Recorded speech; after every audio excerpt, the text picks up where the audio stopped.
গরম তো চলেই এলো, এবার কিন্তু লু বইতেও শুরু করবে। তাই এই লুয়ের হাত থেকে বাঁচার জন্য আমাদের প্রতিদিন টক খাওয়া দরকার। সে টক যে কোনো টক হোক না কেন, হয় আমের টক নয় তেঁতুলের টক, কিন্তু টক প্রতিদিন কিন্তু থাকতেই হবে। তাই আজকে চলে এসেছি টকের একটা রেসিপি নিয়ে। নমস্কার, আমি প্রিয়াঙ্কা সোম ক্রিয়েশনে আপনাদের সকলকে স্বাগত জানাই। তো খুবই ইজিভাবে আমি টকটা বানাবো। এই টকটা খেতেও কিন্তু খুবই অসাধারণ হয় আর খুবই তাড়াতাড়ির মধ্যেও হয়ে যায় এই টকটা। তো এই টকটার জন্য কি কি লাগবে দেখো, আমি সেদ্ধ আলু নিয়ে নিয়েছি 4টা, মানে 2টো আলুকে কেটে 4টা করেছি। আর এখানে পেঁয়াজ একটু লম্বা লম্বা করে কেটে নিয়েছি, একটা ছোট্ট কাঁচা লঙ্কা নিয়েছি। কাঁচা লঙ্কাটা দেখতে ছোট্ট হলো, ঝাল কিন্তু বেশ। আর এখানে দেখুন টকের জন্য বেসন নিয়ে নিয়েছি। বেসনের পরিমাণটা কম বেশি করেই নেওয়া যায়। আর এই টকটা হবে তেঁতুল দিয়ে বেসনের বড়ার টক। আবার কেউ চাইলেও কিন্তু বেসনের জায়গায় কলাইটাকে ভিজিয়ে রেখে বেটেও বড়া করতে পারেন। আর এই বেসনের মধ্যে আমি দিয়ে দিচ্ছি লবণ, হলুদ আর লঙ্কা গুঁড়ো। এবার একটু একটু করে জল দিয়ে বেসনটাকে মেখে নেব। এই যে চামচের সাহায্যে বেসনটাকে একটু একটু করে জল দিয়ে মেখে নিলে কি হবে, দলা বাঁধবে না, বা যেগুলো একটু বেসনে ডাব ডাব দলা হয়ে থাকে সেগুলো কিন্তু ভালো করে ম্যাশ হয়ে যাবে। তাই একটু সময় নিয়ে, একটু ধৈর্য নিয়ে বেসনটাকে আস্তে আস্তে একটু একটু জল দিয়ে দিয়ে এইভাবে মাখিয়ে নিতে হবে। আর আমার চ্যানেলে নতুন কোনো বন্ধু হয়ে থাকলে অবশ্যই চ্যানেলটিকে সাবস্ক্রাইব করে পাশে থাকা বেল আইকনটি প্রেস করুন, যাতে আমার দেওয়া রেসিপির নোটিফিকেশন সর্বপ্রথম আপনার কাছেই পৌঁছায়। এখানে বেসনের ব্যাটারটা আমাকে আরেকটু পাতলা করতে হবে, কারণ ব্যাটারটা একটু পাতলা করলে কি হবে, বেসনের বড়াগুলো অনেকটা সফট হবে। আর বেসনের ব্যাটারটা যদি একটু মোটা বা গাঢ় থাকে তাহলে কিন্তু বেসনের বড়াগুলো না একটু শক্ত হয়ে যায়। তাই না খুব পাতলা না খুব মোটা, ব্যাস এইরকমটা করে নিতে হবে। ভালো করে বেসনটাকে ফেটিয়ে নিতে হবে। যত বেসনটাকে ফেটাবেন তত কিন্তু বড়াগুলো ফুলে উঠবে। আর এই গরমে টক খেতে তো আমার খুবই ভালো লাগে। আর এই টকটা দুপুরবেলা ভাতের সঙ্গে খেলে মনে হয় যেন কি অমৃত খাচ্ছি, তাই না? আর কার কার টক খেতে ভালো লাগে অবশ্যই কমেন্ট করে জানাবেন। আপনারা যদি টকের বিভিন্ন ধরনের রেসিপি দেখতে চান তাহলে আমার ডেসক্রিপশন বক্স ফলো করে নিতে হবে। আর এই যে গ্যাসের ফ্লেমটা অন করে বসিয়ে দিলাম একটা কড়াই। কড়াইটা ভালো করে গরম করে নেব। কড়াই কিন্তু ভালো গরম হয়ে গিয়েছে। এখন আমি সর্ষের তেল দিলাম। এবার সর্ষের তেল দিয়ে ভালো করে কড়াইটাকে গরম করে নিতে হবে, কারণ আমি প্রথমে বেসনের থেকে বড়াগুলোকে ভেজে নেব। আর এই বড়াগুলোকে খুব ডুবন্ত তেলে ভাজার দরকার নেই, জাস্ট হালকা তেল দিয়ে বড়াগুলো ভেজে নিলেই হবে। তাই আমি তেলটাকে কড়াইয়ের চারিদিকে লাগিয়ে দিলাম, যাতে বেসনের বড়াগুলো ভালোভাবে উঠে যায়। আর কড়াইটাকে একদম ধোঁয়া ওঠা গরম করে নিয়েছি। দেখে নিশ্চয়ই বুঝতে পারছে কড়াইটা এইরকমই গরম করে নিতে হবে। ব্যাস, এবার চামচের সাহায্যে এইভাবে দিয়ে বড়া শেপ করে নিচ্ছি।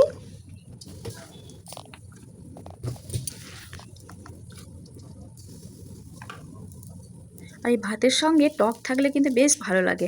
আর আমরা এই গ্রীষ্মকালে তো বিশেষ করে টকটা মানে প্রায় করি, সে যে কোনো টক হোক না কেন। বেসনের বড়াগুলো এক সাইড ভাজা হয়ে গিয়েছে, আমি অপর সাইডটা উল্টে দিলাম। একদম ব্রাউন করে বা একটু খরা খরা করে ভেজে নিতে হবে কিন্তু, যাতে বেসনের কোনো ভাব কাঁচা গন্ধটা না থাকে। তো এইভাবে আমি সমস্ত বড়াগুলোকে ভেজে নেব। আর যদি কেউ কড়াইটাকে ভিজিয়ে রেখে বেটে করেন তাহলে কিন্তু সেম পদ্ধতি, প্রথমে ভেজে নিতে হবে। আর এই বড়াগুলো কিন্তু মানে টক ছাড়াও অনেক রকমভাবে বানিয়ে খাওয়া হয়, শুধু মুখেও খেতে পারেন। এটা খেতে কিন্তু খুবই ভালো লাগে, গরম গরম ভাতের সঙ্গে এই গরম গরম বড়া খেতে কিন্তু বেশ ভালো লাগে। তো আমি আজকে আর শুধু মুখে খাবো না, আমি আজকে টকই করব। আবার এই বড়াটা দিয়ে তরকারিও হয়, যে যেভাবে রান্না করতে পারেন। কিন্তু আসলে কি হলো, আমার টকটাই বেশি ভালো লাগে। এই যখন তেঁতুলের ইয়েটা এই বড়াগুলোর মধ্যে যখন ঢোকে না, তখন খেতে জাস্ট অসাধারণ, বড়াটাও পুরো টকটক হয়ে যায়। আর এদিকে দেখুন, আমি কিন্তু কোনো বড়াগুলো তুলিনি প্লেটের মধ্যে, আমি একটা করে উল্টিয়ে ভেজে ভেজে আবার কড়াইয়ের মধ্যে সাইড করে রেখে দিচ্ছি। এতে কি হবে, একটু সময় নিয়ে ভেজে নিলে বেসনের যে ভেতর থেকে যে কাঁচা গন্ধটা থাকে সেটা কিন্তু চলে যাবে। আর আসলে কি হয়েছে, এটা তো আমি ডুবন্ত তেলের মধ্যে ভাজিনি, আর এটা কোনো ডুবন্ত তেলের মধ্যে ভাজারও কোনো দরকার নেই। এটা কি হয়েছে, এটা এইভাবে হালকা তেলের মধ্যে ভাজলেই হয়। একটু সময় নিয়ে ভেজে নিতে হবে তবে। আর বড়াগুলো দেখুন কত সুন্দর একটু ফুলে উঠেছে না, এই যে দেখুন বড়াগুলো ফুলে উঠেছে। বাস নাড়াচাড়া করে ভালো করে একটু ভেজে নিচ্ছি। এবার কিন্তু আমি বড়াগুলোকে একটা প্লেটের মধ্যে তুলে নেব, কারণ এই কড়াইয়ের মধ্যে টকটাকে আমি বানাবো। তো প্রথমে বড়াগুলোকে ভেজে তুলে রেখে দিতে হবে। বড়াগুলো আমি প্লেটের মধ্যে তুলে রেখে দিলাম। এবার কড়াইটা তো এমনিতেই গরম হয়ে আছে, আর এই কড়াইয়ের মধ্যে ফোড়ন হিসাবে প্রথমেই জিরে দিলাম আমি। আর এবার দিয়ে দিলাম সর্ষের তেল। আমি এখানে 1 চামচ পরিমাণ সর্ষের তেল দিলাম। আর আপনারা তেলটাকে কম বেশি করে নিতেই পারেন। আর জিরেটা দেখুন একদম ব্রাউন হয়ে খড়ে গিয়েছে। এখন আমি যে লঙ্কাটা নিয়েছিলাম ছোট্ট মতো কাঁচা লঙ্কাটা, সেটাই ফোড়ন হিসেবে দিয়ে দিলাম। তবে এর মধ্যে শুকনো লঙ্কার ফোড়নটা কিন্তু বেশ ভালো লাগে। তো যে পেঁয়াজটা কেটে রেখেছি সেই পেঁয়াজটাকে দিয়ে দিলাম কুচনো পেঁয়াজ। এবার সমস্ত কিছু হালকা করে ভেজে নেবো, মানে খুব পেঁয়াজটাকে ডিপ করে ভাজবো না, যেহেতু এটা টক করবো তো তাই পেঁয়াজটা ডিপ করে ভাজলে হবে না, জাস্ট এটাকে হালকা করে ভেজে নিতে হবে। গ্যাসের ফ্লেমটা লোতে রেখে কিন্তু পেঁয়াজটাকে ভেজে নিচ্ছি। আর যে পেঁয়াজগুলো জয়েন্ট হয়ে আছে সেইগুলোকেও খুন্তার সাহায্যে এভাবে ছাড়িয়ে নিতে হবে, তবেই কিন্তু টকটা বেশ ভালো হবে। আর পেঁয়াজগুলো যদি এরকম গোটা গোটাই থেকে যায় তাহলে কিন্তু টকের মধ্যে দলা বেঁধে যাবে। আর যে আলুটাকে রেখেছিলাম 2টো আলু, সেই আলুটাকে এভাবে একটু ছোট্ট ছোট্ট টুকরো করে নিয়েছি, এখন এই পেঁয়াজের মধ্যে দিয়ে ভেজে নিচ্ছি। আর আমি কিন্তু এখনও পর্যন্ত লবণ ব্যবহার করিনি, কারণ পেঁয়াজটা ভাজতে ভাজতে লবণ দিয়ে দিলে পেঁয়াজটা কিন্তু গলে যাবে, পেঁয়াজটা যে গোটা গোটা থাকবে না। আর টকের মধ্যে পেঁয়াজ একটু গোটা গোটা না থাকলে না ভালো লাগে না। এবার আমি এর মধ্যে দিয়ে দিলাম স্বাদ মতো লবণ, যেহেতু এটা টকটা একটু বেশি টকটক হবে তাই লবণের পরিমাণটা কিন্তু একটু বুঝিয়ে দিতে হবে। তেঁতুলে টকের উপর নির্ভর করবে লবণের পরিমাণ। আর দিলাম হলুদ গুঁড়ো। বাস হলুদের কাঁচা গন্ধটা যাওয়া পর্যন্ত একটু নাড়াচাড়া করে নেব। এইদিকে পেঁয়াজ আলু সমস্ত কিছু কিন্তু ভাজা হয়ে গিয়েছে। এবার যে তেঁতুলটাকে আমি ভিজিয়ে রেখেছি সেই তেঁতুলটাকে এবার এর মধ্যে আমি দেবো। তেঁতুলটাকে আমি মোটামুটি 1 ঘন্টা মতো ভিজিয়ে রেখেছি। তেঁতুলটা যতটা ভিজবে শাঁসটা কিন্তু ততই বের হবে।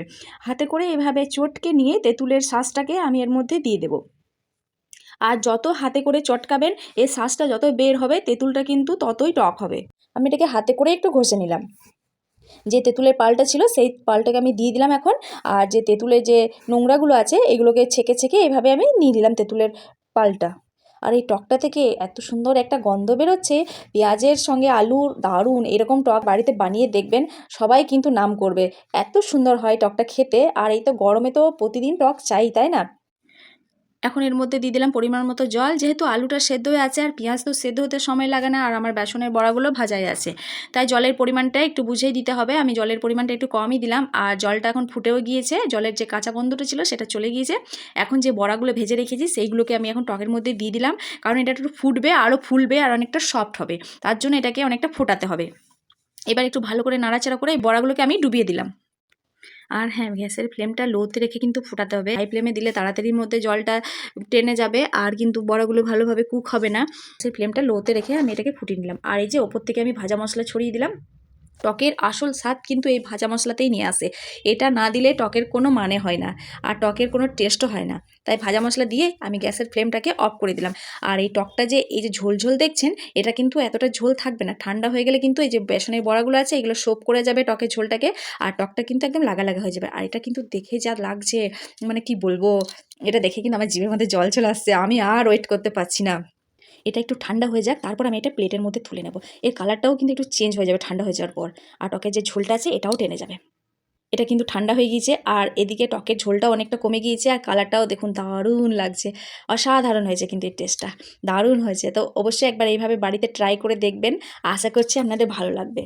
আজকের রেসিপি আপনাদের কেমন লাগলো অবশ্যই কমেন্ট করে জানাবেন, আর ভালো লাগলে একটা লাইক দিয়ে প্রিয়জনদের সঙ্গে বেশি বেশি করে শেয়ার করবেন। ভালো থাকবেন, সুস্থ থাকবেন, দেখা হবে নেক্সট ভিডিওতে নতুন একটা রেসিপি নিয়ে। ধন্যবাদ।